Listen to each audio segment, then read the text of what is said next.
జ్యోతి క్షేత్రంలో ఉన్నటువంటి కాశీ నారాయణరెడ్డి ఆశ్రమ వసతి గృహాలను ఈ కూటమి ప్రభుత్వం ఫారెస్ట్ అధికారులను పంపించి పడగొట్టేస్తుంది.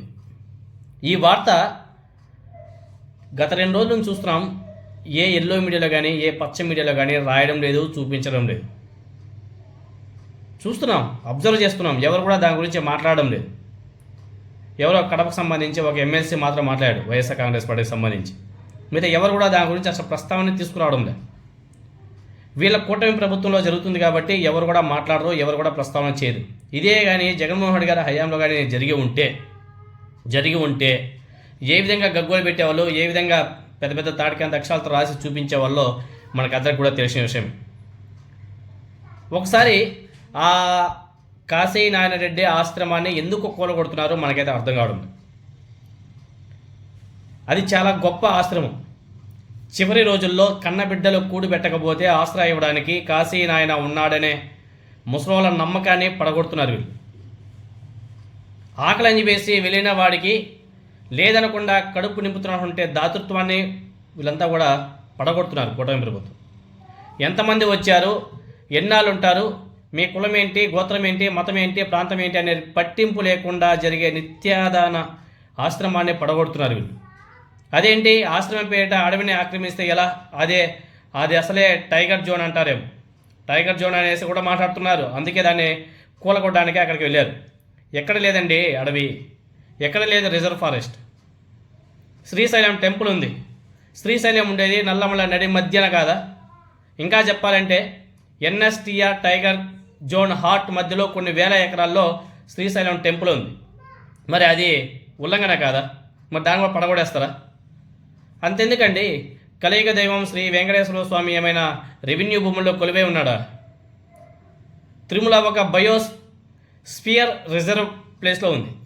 ఎంత అడవి ఆక్రమణ జరిగి ఉండొచ్చు అక్కడ. మరి దాన్ని కూడా కూలగొట్టేస్తారా? అది ఉల్లంఘన కిందకి రాదా? అదేవిధంగా చెప్పుకుంటే చాలా చాలా చెప్పుకోవచ్చు. తర్వాత ఏటా కొన్ని లక్షల మంది 41 రోజుల మండప దీక్ష చేసే అయ్యప్ప స్వామి గుడి ముందే శబరిమల పెరియార్ టైగర్ రిజర్వ్లో లేదా? మరి అది ఆక్రమణ కాదా? అదేవిధంగా ఆదియోగి పేరుతో కోయంబత్తూరు దగ్గర ఎలిఫెంట్ కారిడార్ను కుదిస్తూ సద్గురు అనే ఒక వ్యక్తి 100 ఎకరాల ఆశ్రమం కట్టాడు. సామాన్యుడు మొదలు దేశ ప్రధానమంత్రి దాకా అందరూ అక్కడికి వెళ్ళి హాజరు వేయించుకొని వస్తుంటారు. మరి దాన్ని ఏమంటారు? ఎలిఫెంట్ కారిడార్ జోన్ అది. అంతెందుకు, మన పల్లెల్లో దారికి అటు ఇటు ఉండే చిన్న చిన్న రెవెన్యూ కొండల మీద యేసు ప్రభు సిలువలు కూడా లేస్తూ ఉంటాయి. చూస్తూ ఉండగానే సిలువలు చర్చిలుగా మారుతాయి. చర్చిలు సువార్త స్వస్థత మహాసభలుగా కూడా పరిణామం కూడా చెందుతాయి. పోరుమామిళ్ళ కడప జిల్లాలో పోరుమామిళ్ళ నుంచి జ్యోతి అంటే కాశీనాయన ఆశ్రమం వెళ్ళే ఆర్టీసీ బస్సులను అడవిలోకి అడుగు పెట్టనివ్వకుండా చివరి పల్లె అయినటువంటి వరికుంట దగ్గరే ఆపేసి అటు నుంచి అటే వెనక్కి పంపేస్తుంటారు. సామాన్య ప్రయాణికులు, భక్తులు అక్కడి నుంచి ఆటోలు తీసుకొని జ్యోతి వెళ్లాల్సి ఉంటుంది. అక్కడ పరిస్థితి అంత దారుణంగా ఉంటుంది. అడవి మధ్యలో ఉన్నటువంటి గుడుల్లో అక్కడెక్కడా లేని నిబంధనలు, కఠిన చర్యలు. నల్లమల టైగర్ జోన్లో, అది కూడా దక్షిణపు అంచున తూర్పు కొసన కాశీనాయన మీద మాత్రమే ఎందుకు వచ్చింది? ఈ కూటమి ప్రభుత్వానికి ఎందుకంత కక్ష సాధింపు? రెడ్ బుక్లో ఏమైనా రాసుకొని ఉన్నారా? తిరుమల, శ్రీశైలం నుంచి వచ్చే ఆదాయం ఎంత? ప్రభుత్వాలకు జరిగే రాజకీయ లబ్ధి ఎంత? ఆ దేవులకు సెలబ్రిటీ స్టేటస్ కాశీనాయనకు లేదు కదా? అంటే భక్తి వ్యాపారమైందా? అలా అనుకొని నోరు మూసేసుకోవడం తప్ప సామాన్యుడు నోరు తెరవలేని పరిస్థితి ఉంది ఇప్పుడు. నిత్య అన్నదానం పేరిట వచ్చినటువంటి భక్తుల్ని చందాలు, అదేవిధంగా విరాళాల పేరిట దోచుకు తింటున్నారు. అక్కడేమన్నా లేదే. రైతులే స్వచ్ఛందంగా నడుపుకునే ఆశ్రమం అది. మరి ఇబ్బందిగా ఉంటే ఆశ్రమ నిర్వాహకులు ఊరూరు తిరిగి స్వచ్ఛందంగా ధాన్యం సేకరించి మరీ అక్కడ అన్నదాన సత్రాన్ని కూడా మెయింటైన్ చేస్తున్నారు. అక్కడికి వచ్చే వాళ్ళకంతా కూడా కడుపు నిండా ఫుడ్ పెడుతున్నారు. మరి అటువంటి దాని మీద ఎందుకు ఈ కూటమి ప్రభుత్వానికి కక్ష సాధింపో మనకైతే అర్థం కాదు. అవును, అడవి గొప్పదే, ఎవరు కాదనడం లేదు. సృష్టిలో ప్రతి జీవి కూడా ప్రత్యేకమైనదే.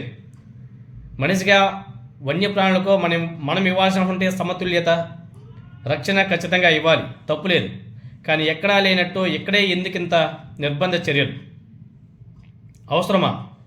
నిజంగా ఫారెస్ట్ అధికారులు ఈ సమస్యని శాంతియుతంగా పరిష్కరించదలుచుకుంటే కులానికో వసతి గృహం, గోత్రానికో అన్నసత్రం అనేసి పరిధికి మించినటువంటి కట్టడాలన్నీ కూడా కూల్చేసి కొత్తవి కట్టకుండా ఆపేయాలి. నిత్య అన్నదాన సత్రాన్ని, ఆశ్రమాన్ని, కాశీనాయన గుడిని నడిపించుకునేలా ఒక పరిధిని నిర్ణయించి మధ్య మార్గంగా చూసుకోవడం చాలా ఉత్తమం.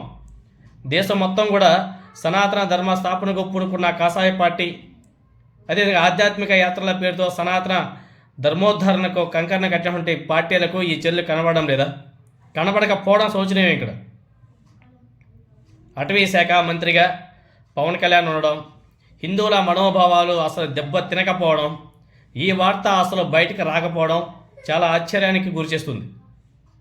మరి కూటమి, బీజేపీ, జనసేన, తెలుగుదేశం పార్టీ వీళ్ళంతా కూడా హిందూ మనోభావాలని కాపాడే వ్యక్తులు కదా. ఎస్పెషల్ చెప్పాలంటే పవన్ కళ్యాణ్ గారు అటవీ శాఖ మంత్రి, ఆయన అటవీ శాఖ మంత్రిగా పవన్ కళ్యాణ్ గారు ఉండడం, అదేవిధంగా హిందూ మనోభావాలు అసలు దెబ్బ తినకపోవడం, ఈ వార్త అసలు బయటకు రాకపోవడం మరింత ఆశ్చర్యానికి కూడా గురిచేస్తుంది. ఏంది మరి ఇంత అధ్వానం?